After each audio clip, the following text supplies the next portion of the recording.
Syederalun ekses banjir besar yang melanda kota Langsa sepekan lalu, pagar beton SMK Negeri 1 Langsa di Kampung Tualong Tengah, Kecamatan Langsa Kota dilaporkan roboh.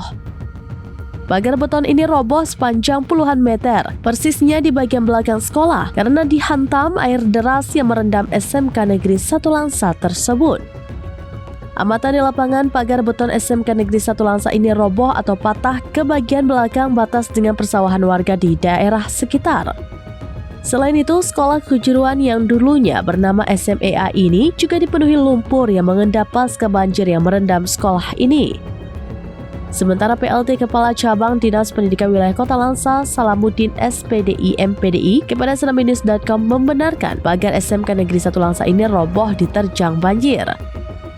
Sedangkan untuk gedung SMK dan SMA lain yang ada di wilayah ini dalam kondisi tidak rusak, namun sebagian besar terendam lumpur. Dari Langsa, Subir, senamnews.com.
Download Tribun X sekarang, menghadirkan lokal menjadi Indonesia.